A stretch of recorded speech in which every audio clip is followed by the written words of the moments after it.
గురుగారు ఇది వివాహాలు చేసేటప్పుడు కొంతమంది జాతకాలు చూపిస్తూ ఉంటారు, కొంతమంది కానీ కాదు అందరూ చూపిస్తూ ఉంటారు. జాతకాలు చూపించిన తర్వాతనే, జాతకాలు కలిసిన తర్వాతనే వివాహం చేస్తూ ఉంటారు. అంటే ఈ జాతకాలు చూసే క్రమంలో 36/18 ఉండాలి అనేసి అని అంటారు, 18/36 ఉండాలి అనేసి అని అంటారు. కొంతమందికి ఉండొచ్చు ఉండకపోవచ్చు, అలాగే లవ్ మ్యారేజ్ చేసుకునే వాళ్ళు కూడా చాలా మందికి ఉండకపోవచ్చు, ఇవన్నీ చూసుకోరు కాబట్టి. అలా చేసుకున్న వాళ్ళు కొంతమంది కలిసి ఉంటారు, కొంతమంది విడిపోతారు. అలాగే ఇప్పుడు జాతకాలు చూపించి కూడా పెళ్లి చేసుకున్న వాళ్ళు విడిపోవడానికి అసలు కారణం ఏంటి? అసలు నిజంగానే దీన్ని నమ్మచ్చా నమ్మకూడదా చెప్పండి. శ్రీమాత్రే నమః, శ్రీ గురుభ్యో నమః. మంచి ప్రశ్న, కానీ కొంచెం డెప్త్ క్వశ్చన్ ఇది. మీరు జాతకాన్ని నమ్మే వాళ్ళైతే ఖచ్చితంగా ఇది మీకు ఉపయోగపడుతుంది. ఫస్ట్ పాయింట్ వైజ్గా మాట్లాడుకుందాం. పాయింట్ నెంబర్ 1, మనకు గణాలు అంటారు. 18 గణాలు, 22 గణాలు, 21 గణాలు, 23 గణాలు, అలా 18 గణాలు మినిమం కలిస్తే వాళ్ళకు వివాహం చేసుకోవచ్చు. బాగానే ఉంది ఇక్కడ దాకా. ఇలా చేసుకున్న తర్వాత కూడా కొంతమంది ఊర్లలో ఉండే వాళ్ళు ఏం చేస్తారనంటే వాళ్ళ యొక్క గణములు కూడా కలవాలి అంటారు. అంటే అమ్మాయిది రాక్షస గణం, అబ్బాయిది మనుష్య గణమైన, అమ్మాయిది రాక్షస గణం లేదా దేవతా గణం అయితే వాళ్ళకు ఎప్పుడు చిరుబుడులాడుతూ కొట్లాడుతూ ఉంటారని కొంతమంది అంటారు. మన జ్యోతిష శాస్త్రంలో ముఖ్యంగా చెప్పబడింది ఏంటంటే, బ్రాహ్మణులకైతేనేమో మనకు ఖచ్చితంగా రాశి కూటమి కలవాలి, రాష్ట్రాధిపతులు శత్రుత్వం లేకుండా ఉండాలి. ఇప్పుడు అమ్మాయిది వచ్చేసి గురువు రాష్ట్రాధిపతి, అబ్బాయిది వచ్చేసి శుక్రుడు అనుకోండి, లేదా అబ్బాయిది వచ్చేసి బుధుడు అనుకోండి. వాళ్ళిద్దరికి కనుక గ్రహ మైత్రి లేదనుకోండి, వాళ్ళకి ఎన్ని గుణాలు కుదిరినా సరే వివాహం చేసుకుంటే మంచిది కాదు. అదే వైశ్యుల విషయానికి వస్తే వారికి గోత్రములు చూసుకోవాలి. మేనమామ గోత్రము, వారి గోత్రం, మేనమామ గోత్రం చూసుకోవాలి. అదే క్షత్రియులకు వస్తే క్షత్రియులు ఆ తర్వాత ఇంకెవరికైనా సరే గుణాలు చూసుకోవాలి. 18 గుణాలు ఉండాలి, అన్నీ కూడా బాగుండాలి. అంటే ఎటువంటి రాక్షస గణము దైవగణం అవ్వకూడదు అని అంటారు. ఇవన్నీ ఒక ఎత్తు అయితే, ఇప్పుడు నాది వచ్చేసి తులారాశి, ఇంకొకరిది వచ్చేసి అక్కడి నుండి 6 లేదా 8వ రాశి అనుకోండి, లేదా మేషరాశి నుండి 6వ రాశి లేదా 8వ రాశి అనుకోండి. అన్నీ కుదిరాయి అమ్మాయికి అబ్బాయికి, కానీ వాళ్ళకి షష్టాష్టకాలు అవుతున్నాయి అంటారు. ఈ షష్టాష్టకాలు చాలా కీలకం. మనిషి చనిపోయేటువంటి అవకాశం కూడా ఉంటుంది.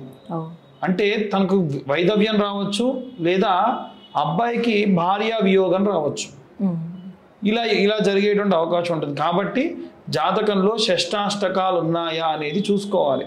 చూసుకొని ఒకవేళ వారు ఆ సంబంధం బాగా నచ్చింది, మేము అయినా సరే షష్టాష్టకాలైనా వివాహం చేసుకోవాలి అంటే, వివాహమైన తర్వాతకి కార్యం జరిగే లోపే హోమం చేయించాలి. ఏమని? అన్యోన్య దాంపత్య సుఖజీవనా సిద్ధ్యర్థం, సకల జాతక సంబంధిత దోషపీడిత నివారణార్థం. షష్టాష్టకాల దోషం ఉందనుకోండి, షష్టాష్టక సంభావిత దోషపీడిత నివారణార్థం, సకల గ్రహమైత్రిత్వ సంభావిత దోషపీడిత నివారణార్థం ఇది ఆదిత్యాది నవగ్రహ నక్షత్ర దేవత హవనాక్యం కరిష్యే అని చెప్పి 27 నక్షత్రాలకి 9 గ్రహాలకి నవగ్రహాలకి హోమము అర్ఘ్యము జపము చేయించాలి. అలా చేయిస్తే ఒకవేళ అంటే కొంతమంది ఎలా ఉంటారంటే లవ్ మ్యారేజ్ చేసుకుంటున్నారు, జాతకాలు కూడా నమ్ముతారు, వాళ్ళకి షష్టాష్టకాలు కుదరలేదు, జాతకంలో గుణాలు రాలేదు, కానీ వివాహం చేసుకోవాలి. అలాంటి వాళ్ళు వివాహం చేసుకోండి. కార్యం అంటే శోభనం అయ్యే లోపే ఖచ్చితంగా ఈ యొక్క హోమం చేసుకోవడం వల్ల దోషం అనేది పోతుంది.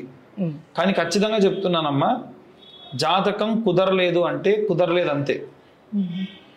ఏకనాడి అయిందనుకోండి, ఒకే నాడి. ఉదాహరణ చెప్తున్నా మీకు, అమ్మాయిది అంత్యనాడి, అబ్బాయిది కూడా అంత్యనాడి, ఇద్దరి గొంతులు పెద్దం అనుకోండి, వాళ్ళు మామూలుగా మాట్లాడుకున్న వాళ్ళ ఇంట్లో ఏదో గొడవ పడుతున్నారు ఎప్పుడు అంటారు, అవునా కాదు?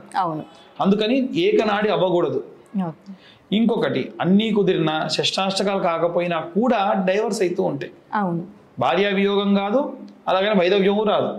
మరి అదెందుకు అంటే కలత్ర దోషము అనేది ఒకటి ఉంటుంది. జాతకరీత్యా శుక్రుడు బాలేడు అనుకోండి, అమ్మాయి జాతకంలో కానీ అబ్బాయి జాతకంలో కానీ డైవర్స్ అయిపోతుంది.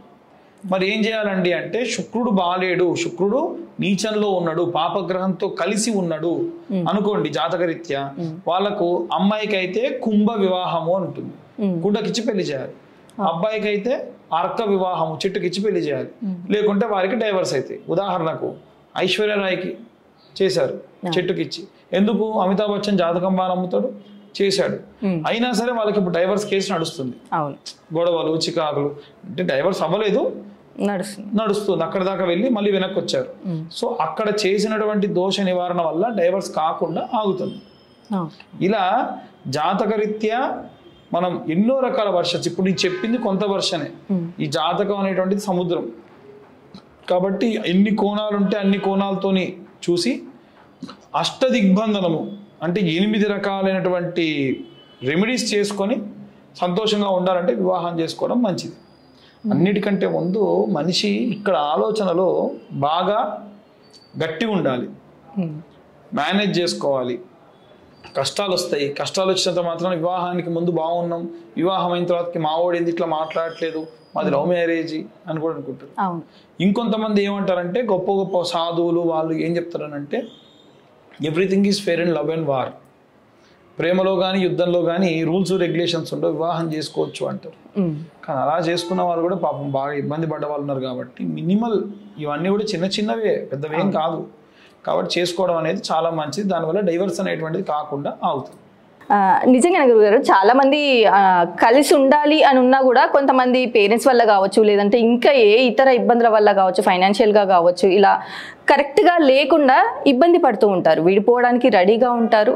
లవ్ మ్యారేజ్ చేసుకున్న వాళ్ళు అయినప్పటికీ కూడా ఇబ్బంది పడి కష్టపడి ఎందుకు ఈ బాధలు అనేసి విడిపోతూ ఉంటారు. అలాంటి వారు ఇలాంటి చిన్న చిన్న రెమెడీస్ పాటించడం ద్వారా జీవితం ముందుకు మంచిగా సాగుతుంది, అసలు ఎలాంటి విడిపోవడానికి తావు ఉండదు అనేసి చాలా చక్కగా వివరించారు గురువుగారు. ధన్యవాదాలు.